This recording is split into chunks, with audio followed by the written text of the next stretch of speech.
Você pode olhar para mim? O que assusta, irmão, não é a presença do pecado. A presença do pecado não incomoda. Escute o que eu vou dizer aqui. A presença do pecado não é o que incomoda. Jesus venceu o pecado ou não? Quem crê que Jesus venceu o pecado? O diabo deseja profundamente que o seu culto seja atrapalhado pela sua acusação mental. O que te impede de orar para os outros, de pregar a palavra, de ser usado por Deus no teu trabalho, lá na sua casa, de se posicionar como rei e sacerdote. O que te impede de se posicionar como um verdadeiro cristão, ainda é o pecado. Porque você ainda pensa que o pecado é um problema. Acompanhe o meu raciocínio.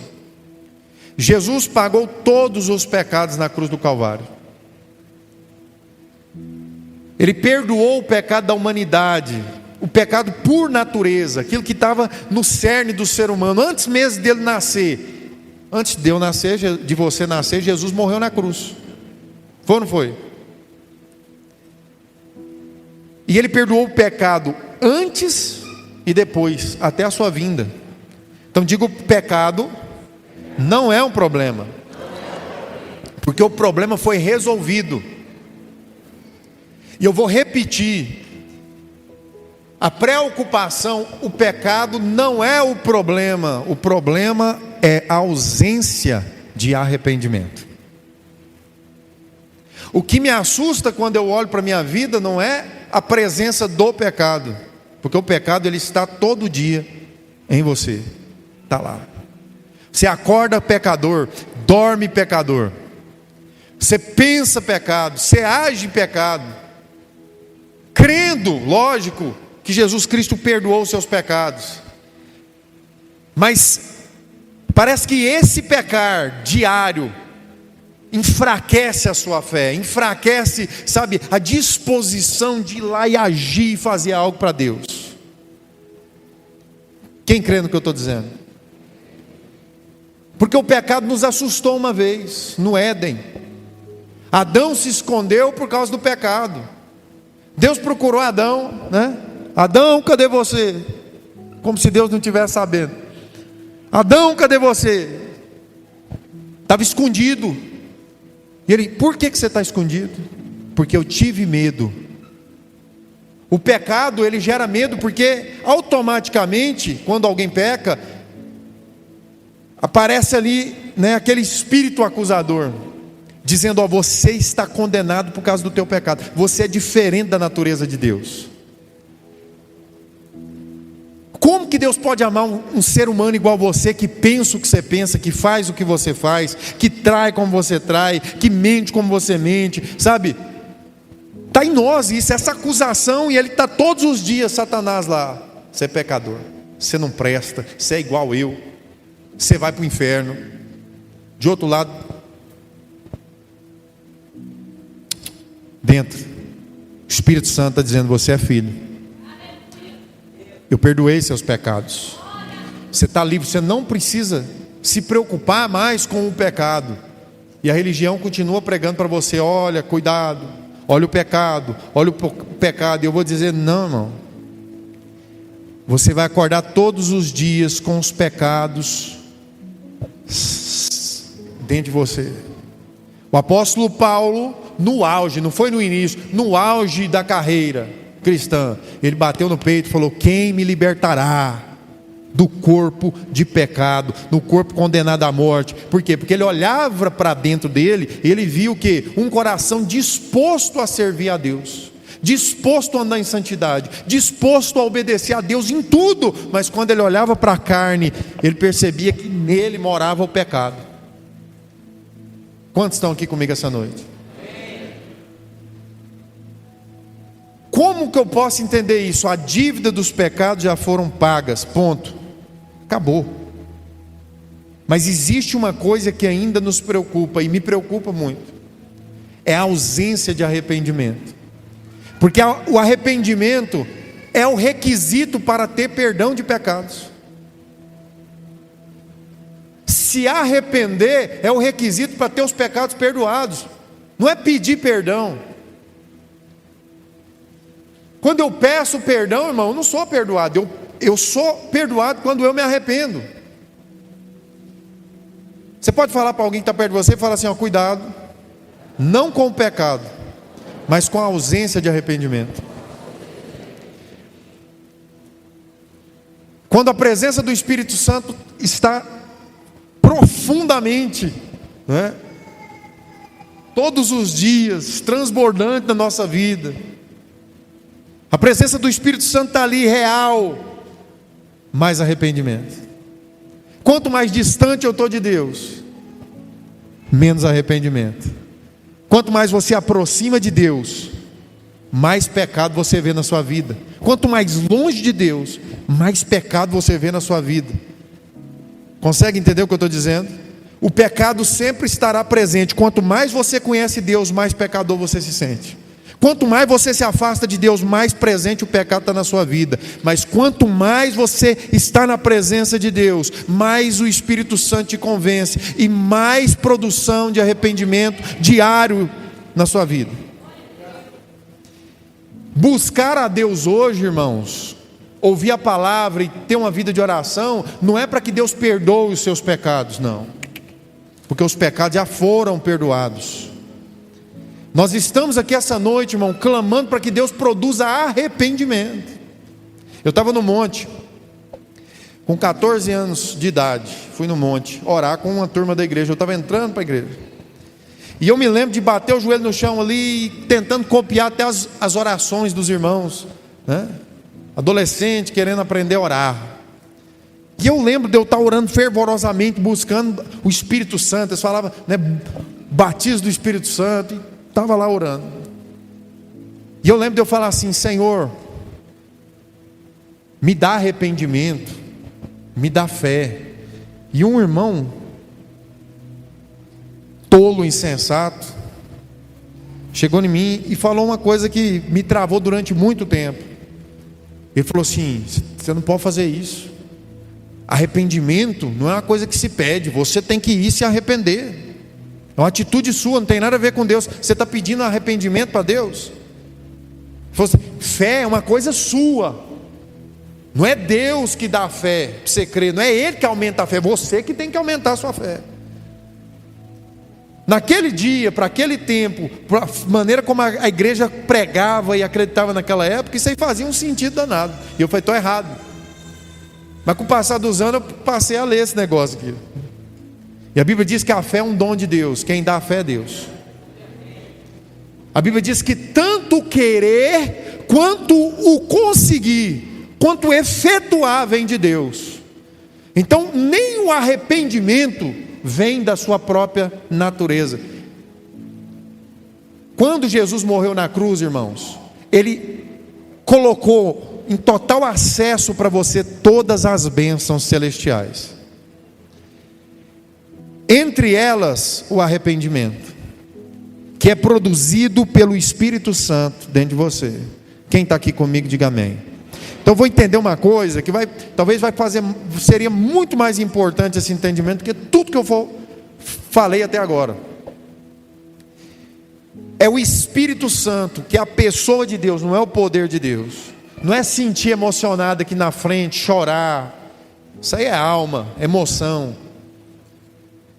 Quando o trabalhar de Deus é no teu espírito, muitas vezes você nem chora, muitas vezes você nem se emociona. Quando o trabalhar de Deus é muito forte no teu espírito, uma coisa é certa, você sai transformado naquela área. Eles perguntaram, pastor, como que é aquele negócio? Tem hora que a pessoa cai lá na frente, né? Antigamente tinha mais isso. Não vou comentar isso não. Aí alguém pergunta, como que você sabe que foi Deus ou não? É simples. Toda a operação do Espírito Santo, a pessoa, se ela caiu, se ela chorou, se ela rolou, se ela pulou, saltitou e fez qualquer coisa, se foi Deus, transforma. Se chorou, se emocionou, se aconteceu alguma coisa ali que realmente impactou, Você quer saber se foi Deus ou foi só a alma, só a emoção, só a música de fundo? É a intensidade do arrependimento. E a intensidade do arrependimento, ela é comprovada por frutos. Porque foi isso que Jesus falou, foi isso que João Batista pregou: produzir fruto de arrependimento. E arrependimento é mudança. Mudança. Você pode pedir perdão 1000 vezes e nunca se arrepender. E é por isso que você não tem confiança, porque você está entendendo errado. Você está preocupado com o pecado. E eu estou dizendo para você: esquece o pecado e se preocupa com o arrependimento. Talvez, se você parar um pouco de pedir perdão pelo pecado e começar a buscar: Senhor, me dá arrependimento, produz em mim arrependimento, me dá fé, Senhor, sabe, abre os meus olhos para ver mais a sua santidade, para ver mais a tua glória, para entender mais do teu propósito. Aí você esquece um pouco o seu pecado e começa a buscar aquilo que realmente é necessário. E a transformação só vem, irmão, se você buscar a Deus de verdade. Eu vi um teólogo dizendo certa vez, agora eu vou ler a Bíblia para você não escandalizar, que eu não li ainda, já estou pregando. Ele dizendo que um judeu, e isso a gente vê alguns exemplos na Bíblia, ele só pede uma coisa para Deus uma vez e depois ele não pede mais. Vamos supor, ele vai pedir uma casa para Deus. Deus, eu quero uma casa. Ele conta a historinha para Deus, ele conta detalhadamente: Deus, eu quero uma casa assim, eu quero com a porta assim, com a entrada assim, num terreno assim, que tá. Ele conta para Deus uma vez e ele nunca mais toca nesse assunto, porque Deus não é surdo. Amém ou não amém? Ele não fica na dúvida se Deus ouviu ou não, se Deus entendeu o recado ou não, até porque a palavra de Deus diz que Deus conhece o que vai sair na sua boca antes dela vir aqui, ó. Oração está muito mais relacionada, sabe, a você do que a Deus, porque Deus conhece. Mas quando você ora, você conhece a Deus e se conhece. Glória a Deus ou não? Está pegando a mensagem? Um judeu, ele ora uma vez. Se ele orar 2, é porque o trem está feio. E se ele orar 3 vezes, ele está desesperado, ele já não sabe mais o que fazer. Você vê isso 3 vezes na Bíblia. Você vê Elias, que ele orou e pedia para ir lá olhar se a chuva vinha ou não. Aí o profeta falava: ó, tem nada lá não. Ó, vai de novo, vai de novo, vai de novo. Foi até ver uma pequena nuvem do tamanho da mão de um homem. Foi isso aqui para me cantar essa música aqui hoje. Depois você vê quem, irmãos? Orando 3 vezes. Jesus, no Getsêmani, ele orou uma vez e ele estava desesperado, e ele orou 2, a mesma coisa. Na terceira vez, ele, sabe, ele já estava transpirando, era sangue, desesperado: Senhor, se possível, passa de mim esse cálice. E aí você vê, fundando o exemplo, o apóstolo Paulo, dizendo assim: eu pedi a Deus 3 vezes para arrancar o espinho da carne, porque eu não aguentava mais. Mas nós não, irmãos. Nós pedimos 1, 2, 3, 20, 30, 40, 50 vezes a mesma coisa. E onde é que está o problema? Pergunta alguém, fala: qual que é o problema dessa oração aí? Fala assim: por que você é tão repetitivo? Fala para ele, fala: por que você é tão repetitivo? Você repete demais sua oração, vãs repetições. Deus já entendeu. Aleluia. Deus já entendeu. Irmão, você pediu um relacionamento: pastor, eu quero casar. Deus, eu quero casar. Deus já entendeu, irmão. O que está faltando? Eu acho que é a atitude. Deus já entendeu, irmão. O que está faltando é fé. Está faltando é fé. Quando você ora uma vez, irmão, ponto. Creia assim. Pastor, e o que eu vou fazer então? Vai que minhas orações são poucas.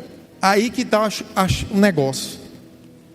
Que a Bíblia não fala só para você orar a Deus, fala para você buscar a Deus. Fala para você conhecer a Deus. E você precisa adorar a Deus. E a igreja, ela pede, pede, pede e adora. Quase não adora. Ela entendeu que adoração é cantar. Ela entendeu que adoração é cantar. Aí a gente canta e diz adoramos ao Senhor. Não. Adoração tem a ver com ação. Adoração tem a ver com mudança. E adoração tem a ver com conhecer a Deus, observar a Deus, exaltar a Deus. E muitas vezes na nossa oração está faltando pouco santo, santo, santo e muito me dá, me dá, me dá. Está faltando, sabe, tempo mergulhado, pensando, meditando, se aprofundando em conhecer a Deus e muito tempo fazendo para Deus. A igreja já está tão preocupada com fazer como se Deus estivesse preocupado com isso. A igreja está muito mais preocupada em você ser um verdadeiro adorador. Muito mais do que você ir lá e fazer alguma coisa. Porque primeiro é Ele que faz. Ele usa as pessoas. E eu estou falando uma coisa aqui, irmão, para destravar você.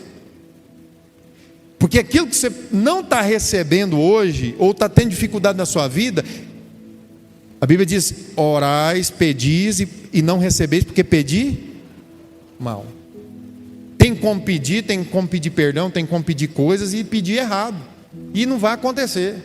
Mas existe uma coisa que sempre dá certo: a adoração.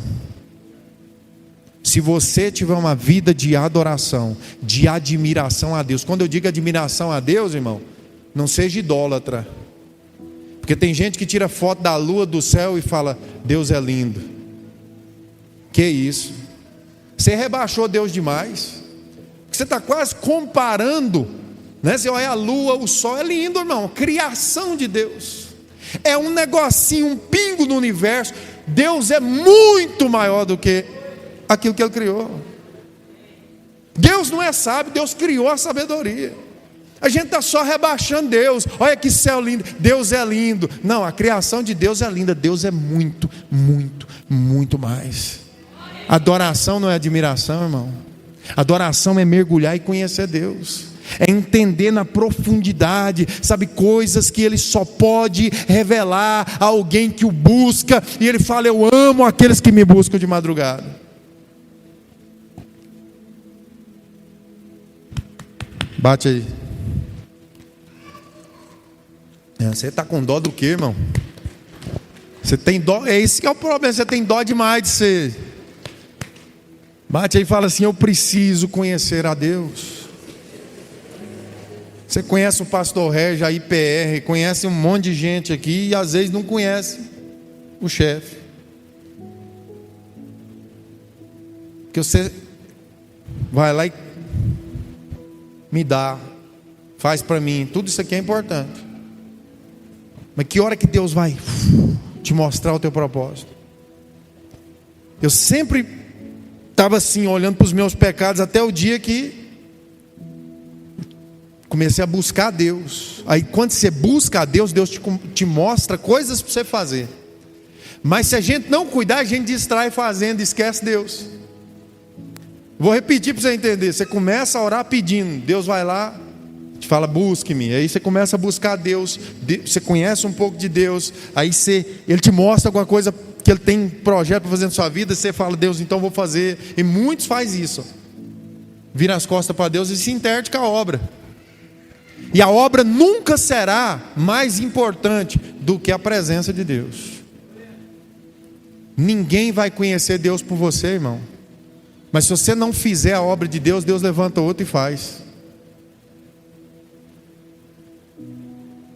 É tão forte isso que quando Deus falou assim: não quer adorar não, eu levanto pedras que me adorem. Se eu quisesse. Irmãos, tem lugar nenhum na Bíblia que Deus está dizendo assim: estou procurando obreiros. Ele está falando assim: eu procuro verdadeiros que me adoram em espírito e em verdade. Sabe uma hora que a gente mente muito para Deus? Quando a gente está cantando. É em espírito e em mentira. Muitas vezes a gente mente.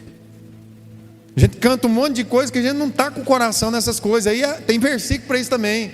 Esse povo me louva com os lábios, mas o coração está longe de mim. Quem está entendendo a mensagem aqui, irmão? Abra sua Bíblia em Tiago.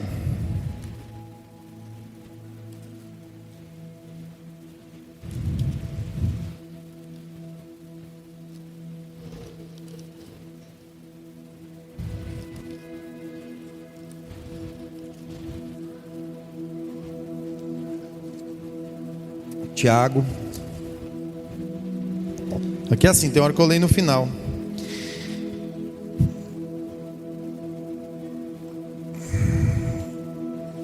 Capítulo 4. Tiago capítulo 4.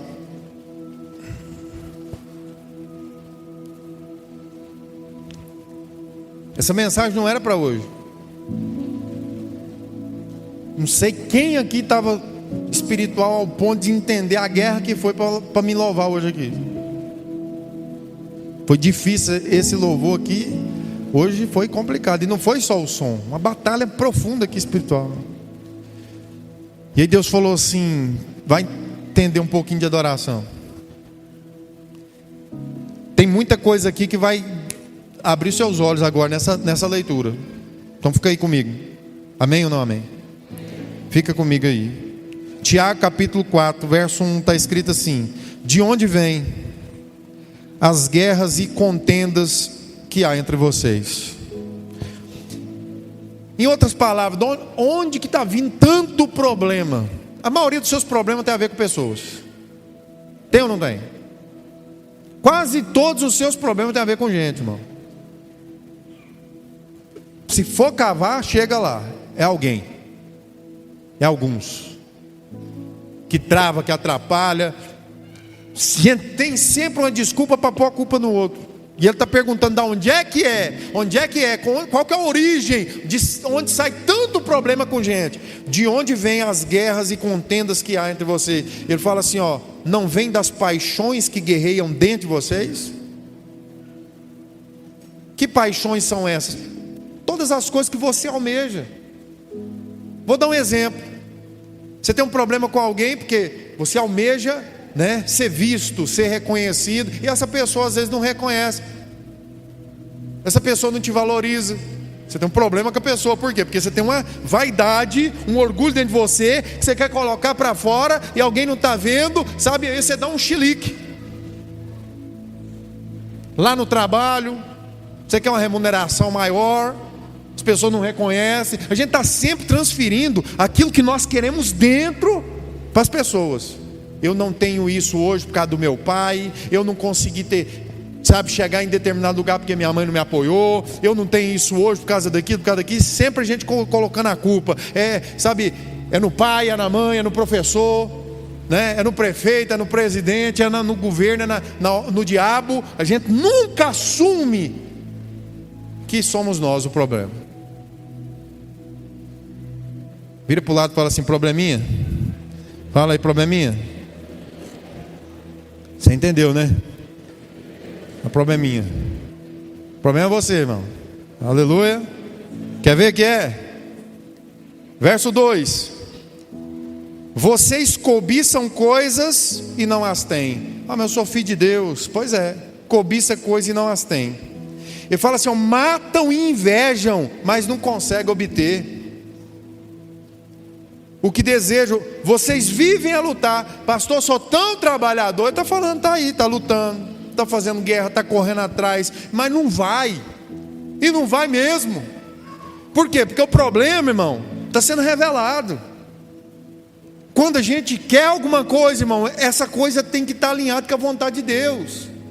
E as coisas estão travadas na sua vida, não é por causa do pecado, é pela ausência de arrependimento. Aleluia. Vamos lá. Verso 3: quando pedem, não, melhor, um pouquinho antes, não tem, porque não pede. Mas eu peço, será? Quando pedem, não recebem, pois pedem por motivos. Errou o motivo, perdeu a bênção. E perceba que está muito mais relacionado, a bênção de Deus está muito mais relacionada ao fim disso do que ao meio. Porque para Deus abençoar você e colocar, por exemplo, Você alcançar, né, X lá, não vou dar exemplo não. Melhor não. Você alcançar algum objetivo na sua vida, o final dele, o objetivo final do querer é muito mais importante para Deus do que a forma como você vai chegar lá. Porque para Deus, para Ele te colocar lá, Ele faz assim, Ele vira o mundo do avesso, te põe.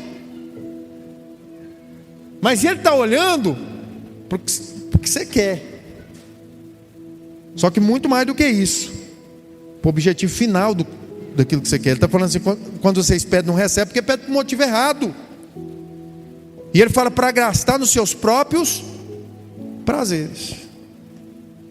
Tem alguma coisa travada na sua vida? Relacionamento, dinheiro, saúde, tudo. Família. Observa para o fim do que você deseja.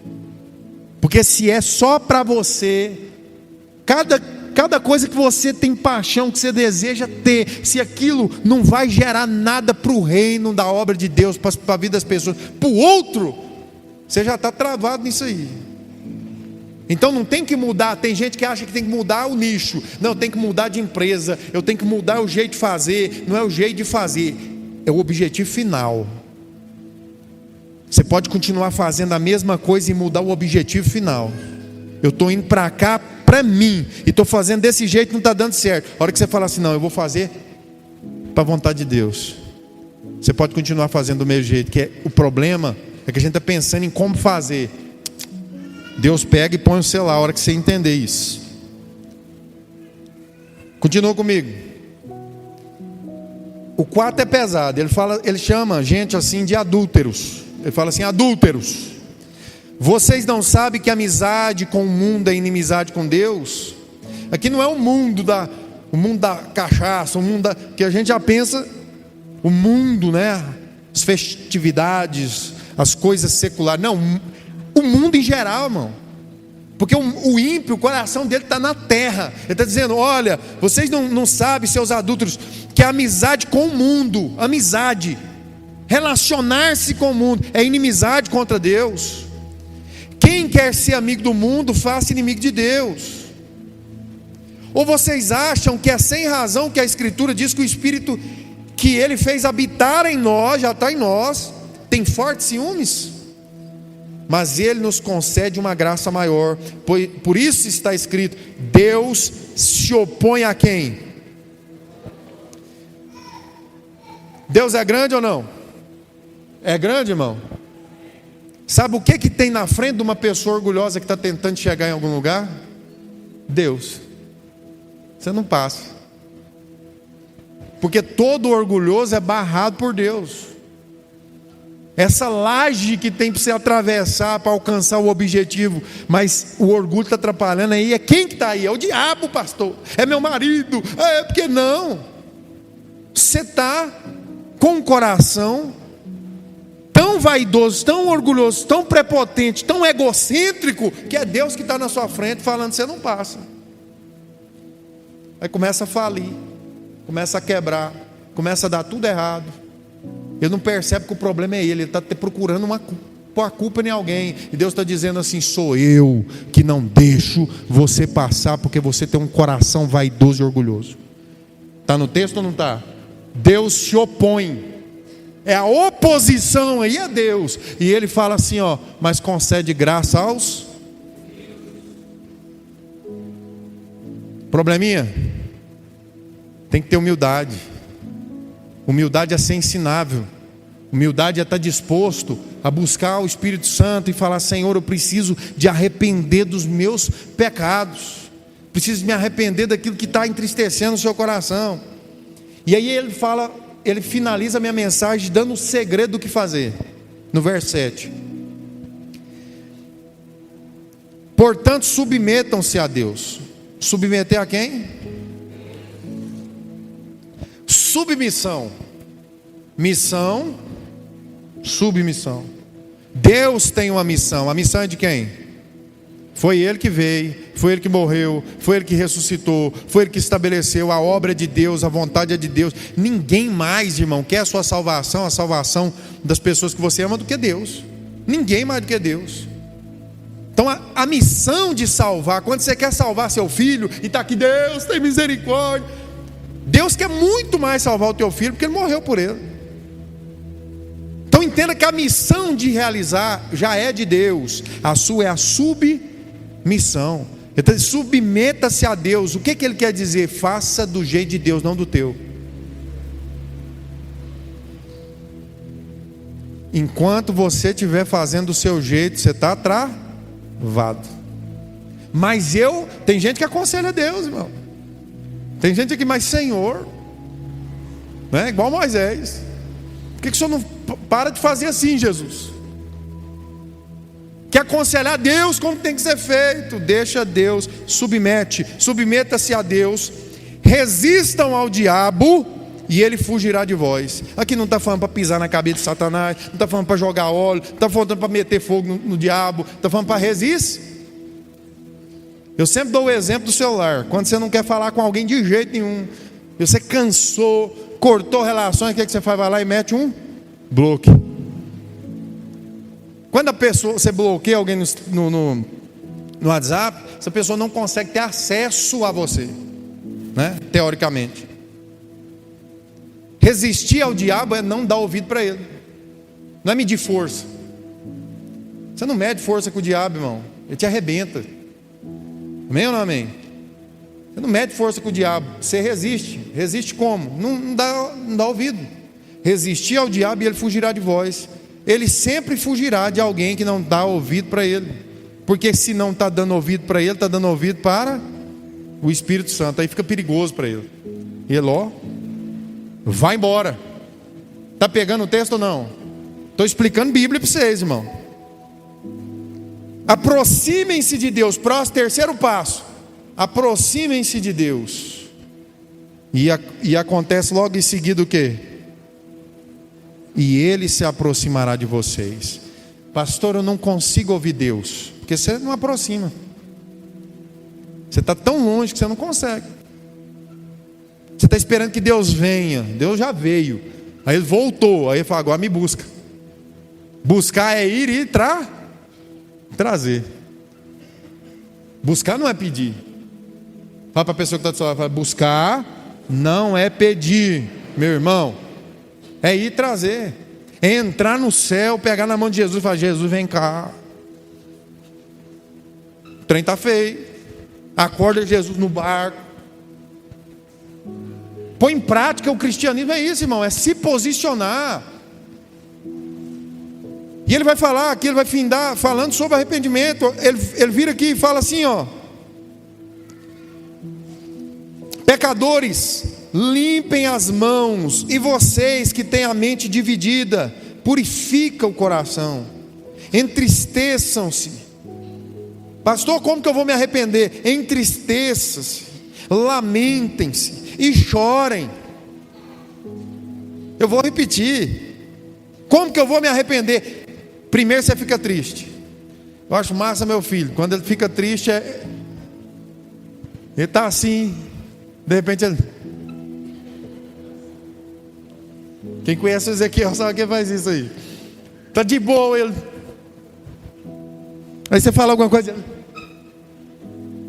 Tem como eu me entristecer sem sentir? Tem, irmão. Porque o Espírito Santo, o diabo, os anjos, você não está dando muita atenção a isso. Mas o diabo, ele está olhando no teu semblante. Se você for estudar um pouquinho de psicologia, né, e outras, você vai perceber que isso aqui muda a química até do corpo. O diabo odeia ver você sorrir, viu? Odeia. E o Espírito Santo, quando você peca, você mantém a satisfação. Ele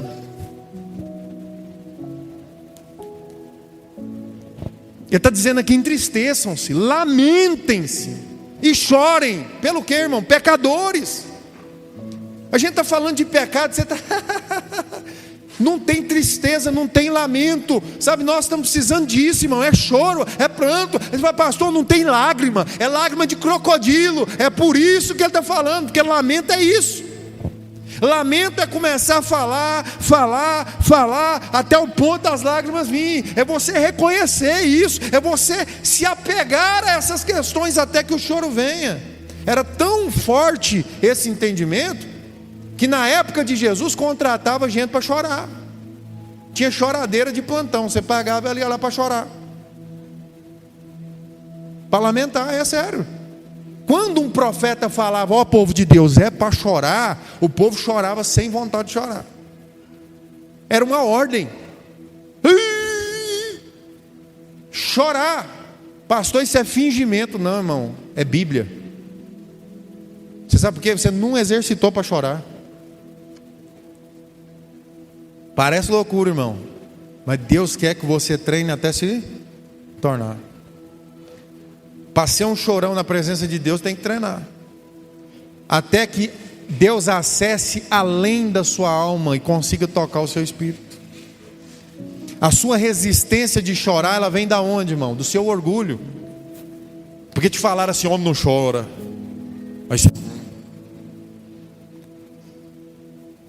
E o choro é importante para você alcançar o coração de Deus, porque Deus está procurando corações contritos.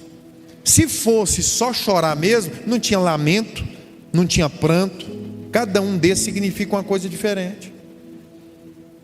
E ele fala assim, ó, troquem o riso por... Como que eu vou fazer isso? E a alegria por... Ele está mandando trocar.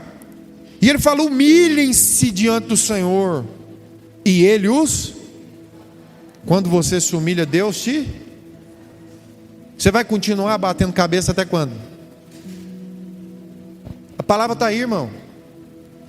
Toda vaidade nossa, orgulho nosso, querer fazer do nosso jeito, sabe? Querendo fazer da nossa maneira. Nós precisamos submeter a Deus, se humilhar na presença de Deus e passar tempo em adoração, em oração, em lamento, em choro, em buscar uma transformação para a nossa vida um pouco mais profunda. Porque o problema não é o pecado, é a ausência de arrependimento. E é o Espírito Santo que pode convencer o homem do pecado, do juízo e da justiça de Deus. Se o Espírito Santo não te convence, você não se arrepende. Eu não acho que eu estou tão pecador assim, então está faltando o Espírito Santo. Porque a presença de Deus é através do Espírito Santo, e é Ele que diz para você, você está errado. Aí Ele te convence, Ele não tenta te convencer. Amém ou não amém? O Espírito Santo não tenta nada, quem tenta é o diabo. O Espírito Santo não tenta, irmão. Ele vai lá e convence. Se você não está convencido do teu pecado, eu estou dizendo, Ele não te convenceu. E se Ele não te convenceu, você está longe. E Ele está dizendo, aproximem-se de Deus, e Ele se aproximará de vocês. Sua preocupação não é com o pecado, é com a ausência de arrependimento. E a ausência de arrependimento é a ausência de Deus. A conta começou a fechar. Eu queria muito, irmãos, que vocês fechassem os olhos agora.